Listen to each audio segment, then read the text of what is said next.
لوی پیغور دی. مو د پښتنو دپاره دا ډېره عجیبه خبره دی. مو د پښتنو دپاره زیان څه نن ورځې باندې نه مو دپاره یو سل کاله مخکې مرګ په کار و. دې سره د پښتون څوره بېعزتي وشوه، دې سره د پښتون څوره عزت خراب شو. مبوته د دې شومې مور سره یې ظلم جبر وکړ، سبا به بلې سره کېږي، سبا به د تا په سترګو وړاندې کېږي.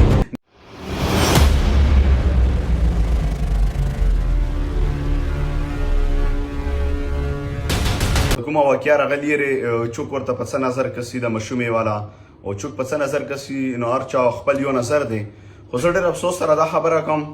زموږ زنا ځوانان ډېر داسې فخر سره لګیا یم او زنا سیاسي خالص الله دا واقعه وشوه او زه به دا وکړم هغه وکړم. یو خو درته پښتنو سوال کوم څه د سیاسي سکورینګ نه لږ ګوندې ځان وساتو. لکه دا که ریښتار دی که دروغ دی که دوکار دی که پښتنو کړی دی دا کار که پنجابیانو کړی دی که سیندیانو کړی دی، خو د مو د پښتنو دپاره دا لوی پیغور دی. مو د پښتنو دپاره دا ډېره عجیبه خبره دی. مو د پښتنو دپاره زیان څه نن ورځې باندې نه مو دپاره یو سل کاله مخکې مرګ په کار و. نو دا څه پیله واقعه خو مو پښتنو سره نه لرې شوي، مو پښتنو سره واقع شوي یې خو د پښتنو په خاورې. خو د نن کومه واقعه شوي یې دا ډېره افسوسناکه ولې دی چې اوس مونه خل ښځې بیي سیند ته. دا خبره هم درته ډېر وخته کړې وه. وا پښتنو لږ غیرت ځان کې پیدا وکړو، لږ ننګ ځان کې پیدا وکړو، لږ ایمانداري ځان کې پیدا وکړو، لږ ایمان ځان کې پیدا وکړو. دغه پنجابیان د سیندیان به مونه ښځې وي. نن مغه ته خبره راغله او که رانغله څه نن یې مونه ښځې بوتې. دی یوه مشومه نه رېبوتلې، د یو خاندان بچی نه رېبوتلې، دا د ټولو پښتنو مشومه وه، دا د ټولو پښتنو بچی وه. که دغه مور سره کوم ظلم جبر شوی دی، آیا هغه څوک ورته په کوم نظر کسي رحمان بابا یې هر سړي نظر جدا جدا دی، هر سړي خپل نظر دی. د چا په نظر کې مو بالکل څه قسمه مداخلت نه کوم. خو د یوه خبره زه درته کوم چې کوم شی په سوشل میډیا وچلیده، کوم شی په سوشل میډیا روان دی، آیا دې سره د پښتون څوره بېعزتي وشوه، دې سره د پښتون څوره عزت خراب شو او دې سره پښتون څوره کمزوری شو. لږ دې باندې سوچ وکړه پښتونه. نور دا ډوزې نشو موشتی چې دې ځنه زه روان شوم او په سر باندې کفن تړلی دی، کفنونو مو توره کړی شوی، بیا به مونه خلکو ښځې نه بوتې. دا څه مرغیې نه وه نه څه پیری و. دې ځنه یې ورات وکړه سیند ته لاړ. خوندي پښتون په غلطه دلال شو خو دا دلالي کړي وي، بې غلطوبې به کړې وي که نه څه دا مشومه یې دې ځنه سیند ته ورسوله.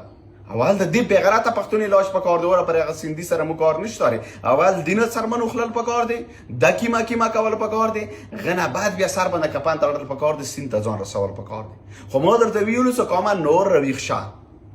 نن د مو بچی وتل یې سبا به مو خوراکي وي، بله برې د مو مرکې وي. نن د مو خو مرکې سره زیاتی وشه، خوراکي سره زیاتی وشه، بلې ورځې به مو سترګې غړو مو په مخ چې به کېږي دوره بې غرتوب مو ته روان دی. خو دا هغه ډرامو خبرې نه کوم، تشو د ډوزو خبرې نه کوم کومه چې نن ورځ باندې د ټرین خبرې نه کوم چې بس ټرین روان دی د خبره وکړه. بس هر سړي ځان شرام هم جوړ کړی دی. غن دا کار دغه د هومن رایټس مشر دی، دغو خبرو باندې اوز وچتي هر سړی څه بس زم هغه جوړ شو او بس ټرین دپاره راوځي. پښتنو روشو چې یو عملي اقدامات واخلوم، یو مستقبل دپاره فیصله وکوم، یو مستقبل دپاره پلان جوړ کوم. نن خو د نه دا مشومه بوته د دې مشومې مور سره ظلم جبر وکړ، سبا به بلې سره کېږي، سبا به د تا په سترګو وړاندې کېږي. نن خو دا خبره کې چاله وسله راخلم، توپک راخلم، په سر کپن تړم او کچې ډکو ته ځان رسوم. زه خپل حکومت ته دا یم چې حکومته تی د ما سره کې د کار ما سره تا کړی دی او که ته دوره کمزوری یې. یو طرف نه خو یې چې ما انډیا ته شکست ورکړ، زه د امریکې او د ایران په منځ کې روغه کوندوره بهادر یم، بل طرف نه د دوو ټکو کڅو ډاکو څه نیڅه حیثیت شته نه پښتون دی څه بهادر دی. مو یو ځای پښتانه ډېر بهادر دی ولې چې هغه خو لنګمران دي که نه. هغه ځي د پښتونخوا علاقې نه مشومه وړي، بیا دوره ظلم جبر کي، بیا حکومت یې څه مو دویمه ورځ اپریشن چالو کړی دی. انډیا ته په یوې غنټې کې شکست ورکړي او د کچې ډکو خلاف باندې درېیمه ورځ اپریشن چالو دی. د دې خبرې مقصد دا دی چې ته ډېر کمزوری حکومت یې او یا ته ملوث حکومت یې. آیا نورې دړکې نورې ډوزې نه ولو، خو دا یوه خبره کوو چې دین هڅې مسالې په پښتونخوا کې ډېرې دي، دین هڅې ظلمونه جبرونه د پښتنو خویندو میندو سره د پښتنو سره چلوري دي قبایلو سره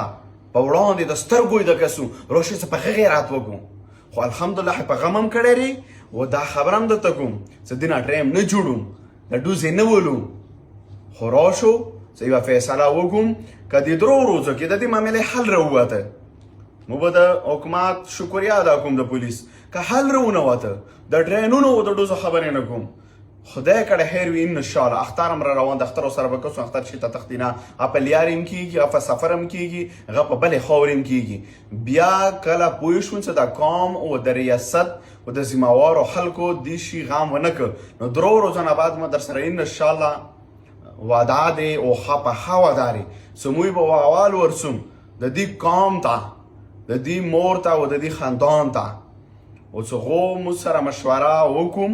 غنه بعد به خیر دی ډوزې نه ولو بیا به تاسو مو هغه کفانه وکسو دغو خلکو اوس کفنې راواخیستې دي وکې دپاره موږ څخه زاړې کفنې په ګاډیو کې اخیرې الحمدلله دا د مړو فرغانو خبرې کې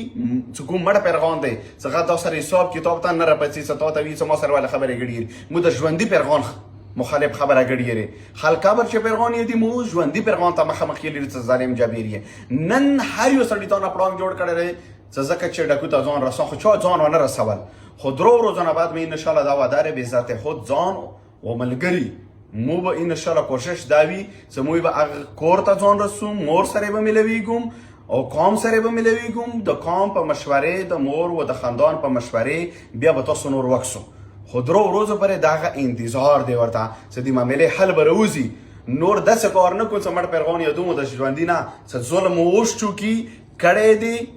ور روان ظلم د دې 3 وړو خلاف وو خو کومه پښتونه که غیرت ته ونه که ته خبر هم درته کړې وه سکون ټیم دغو پښتنو سره ظلم جبر چلو یا کیږي یا شوی درته ویلي وو چې نن د ما ماشومانو ځوانانو مشرانو علما کرامو سره ظلم کیږي که نه سبب د مو خویندو میندو سره کیږي چې کله موږ ځوانانو مشران علما کرام ورک شو نو ما درته ویلو چې سبا به خویندې میندې ورکیږي هماغه شان درې چې نن دغو خلکو 2 رسونه اوږده شو خو د ما بېغیرته پښتون ورسره جوړ و چې د پښتونخوا نه یوړه نو ډایرکټ ورسې سیندی نه راغلی اول به د علاج دیږو غنه بعد درته ویلو چې نور بې عزته کېږم نور ټرینونو نه وځو چې عملي یو اقدامات واخلو د پښتنو ورباندې چینوم دې دپاره یوه اهمه فیصله وکړو یو اتحاد اتفاق وکړم د دې خوراکي او د دې بچي غمه وکړم ور روان چې د کوم خلکو بیا رانه خویندې میندې بي او مورکیانو سره هم زیاتې کړي او بچیان یې رانه وړي نو دې دپاره راشه څه پلان جوړ کړم که نه وي بیا ټرین ته انتظار کو په ټیک ټاک لایو کو او فیسبوک ته خبره چینل ته